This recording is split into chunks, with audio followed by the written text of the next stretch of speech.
There is some light at the end of the tunnel on coronavirus relief. After months of stalled negotiations, Congress is nearing a deal that could put money in the hands of millions of Americans. The final price tag is expected to be about $900 billion. It will include enhanced federal unemployment insurance benefits and more money for the Paycheck Protection Program. The deal will also provide a new round of stimulus checks. That money had not been included in the bipartisan proposal announced earlier this week. What's not in the deal are direct aid to state and local governments or liability provisions. Those are two of the most contentious relief issues on Capitol Hill right now. Congressional leaders in the House and Senate met last night to hammer out some of the outstanding details. The majority and minority leaders of the Senate expressed confidence a solution will be reached soon. We agreed we will not leave town until we've made law. The American people need more help. It's that simple. Further targeted relief is now months overdue. We Democrats would have liked to go considerably further. But this won't be the last time Congress speaks on COVID relief. Right now, we must address this emergency over the short term. It is worth noting what's happened in this country since the last and to date only round of coronavirus stimulus back in March. More than 306,000 people have died during the 9-month stretch of the pandemic. The virus has infected more than 16.8 million Americans, with many more cases likely unreported. Nearly 8 million Americans have fallen into poverty since the summer. A recent analysis showed the poverty rate jumped to 11.7% last month. For context, the federal poverty line is an income of $26,200 for a family of 4. These totals are low by historical standards, but also mark the largest single-year rise since the government began tracking poverty 60 years ago. As businesses fight to remain open during lockdowns, the economic recovery has slowed. The Commerce Department says retail spending in the U.S. dipped by 1.1% in November. That's the first drop in months, even during the typically busy holiday season. However, spending at stores is still up 7.1% when compared to last year. As for why relief did not happen sooner, it's a blame game in Washington. House Democrats passed the HEROES Act in May. The Senate didn't consider it and wouldn't take serious steps toward a new package until this moment. Additionally, talks between Speaker Nancy Pelosi and Treasury Secretary Steven Mnuchin fell through multiple times in the days leading up to the election. Despite all of that, relief is on the horizon. So let's bring in our panel, Nancy Cortez and Eugene Scott. Nancy is CBS News Chief Congressional Correspondent. Eugene is a politics reporter for The Washington Post and the host of the Post's The Next 4 Years podcast. Welcome to you both. Nancy, we have been talking about this. It's hard to believe we're at a point where we can say there may be some promise here. One sticking point is whether there will once again be direct stimulus checks, something that senators as ideologically different as Bernie Sanders and Josh Hawley agree on. What will checks look like in this deal, and how did they end up being negotiated into this agreement? Right. So we're still waiting to find out exactly how large those stimulus checks are going to be and who's going to get them. But a Republican John Thune, a member of GOP leadership, told reporters today it's probably going to be something on the order of $600 or $700 for most Americans, and so families would get more than that. That is a major development, Elaine. It looked like that provision was all but dead for months, but here's what happened. Once the leaders had decided once and for all that they were not going to be adding state and local funding to this bill, it was just too controversial, really opposed by a lot of Republicans, they had a pot of about $150 billion to play with. And so into that void came these stimulus checks, which, as you pointed out, have been growing in popularity. You've got people from the right and the left who have been pushing for them. They didn't do, it doesn't look like they're going to do the full $1,200 $700 we saw last time around, that would cost about $350 billion. They don't have that much money to play with, but it looks like they're going to settle on this smaller figure, $600 or $700, which is really good news, because I can't tell you how many people we have spoken to who are struggling. Maybe they didn't lose their jobs. Maybe they aren't on unemployment, but their hours have been cut back, or they have a family member who's lost a job. They're bringing in less income and they need help. And this is something that will be, frankly, a pretty nice stocking stuffer as long as everything goes according to plan. All right, so Nancy, let's talk timing. You spoke extensively with Senator Joe Manchin. The West Virginia Democrat was a lead negotiator for this latest bipartisan deal. What did he tell you about timing? Well, he says that if the Senate wants to be able to vote this into law by the end of the week, which is the fervent wish, because lawmakers really want to get out of here, had hoped for the holidays, then really the leaders need to be releasing bill text and an agreement today.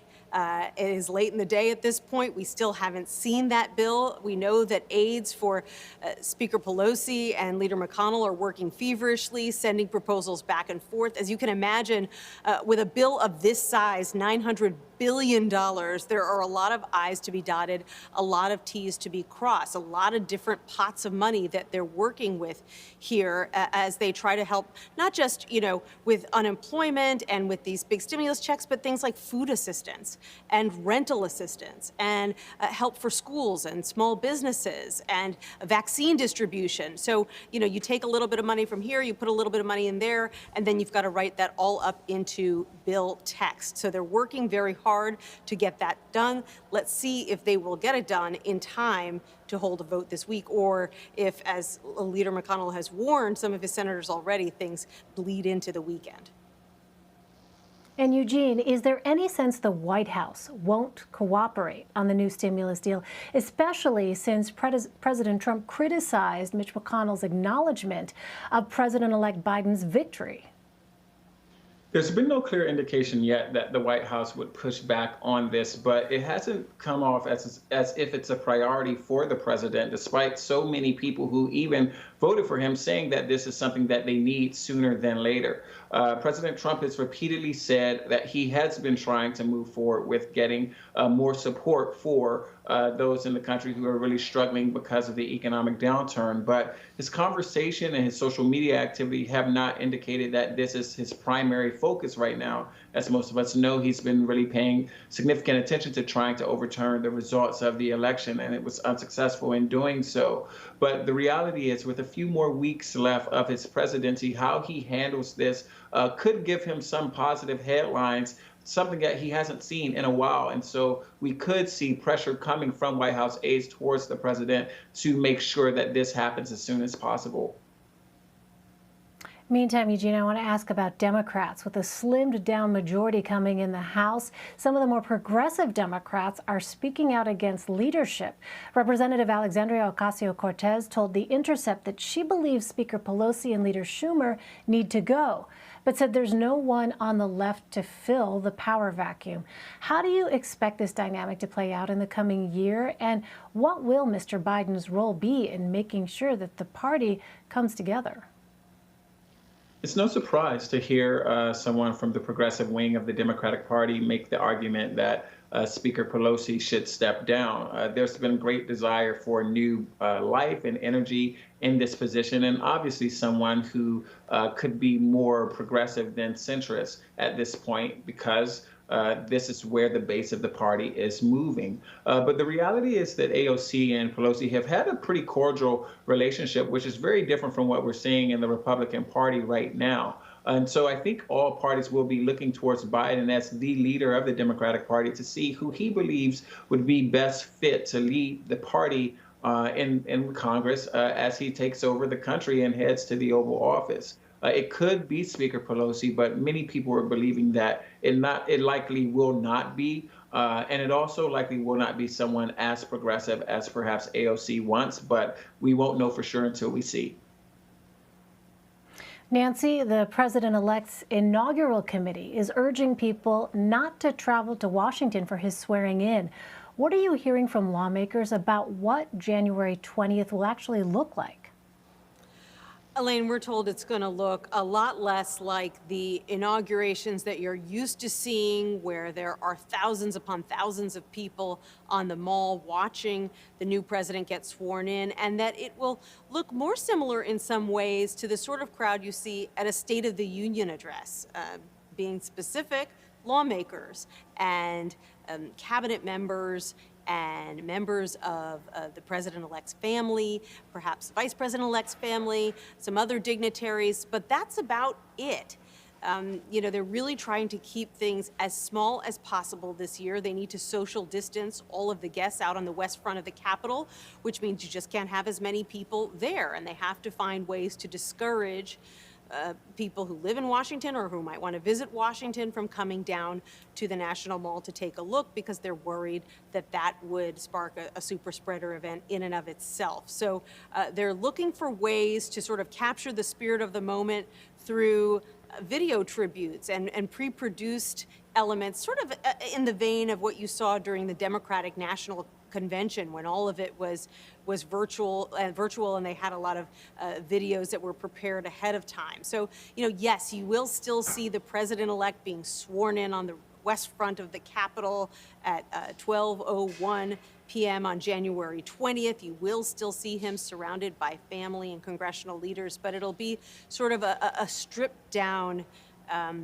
ceremony, and it'll be a lot more low-key than certainly some of the more recent inaugurations that we've seen in the past, and probably no inaugural balls either. Yeah, Nancy, I'm curious, is there going to be a parade? Do we know? They haven't, you know, the Presidential Inaugural Committee has said that they are reimagining the notion of a inaugural parade from the Capitol to the White House. We don't know exactly what that reimagination looks like yet.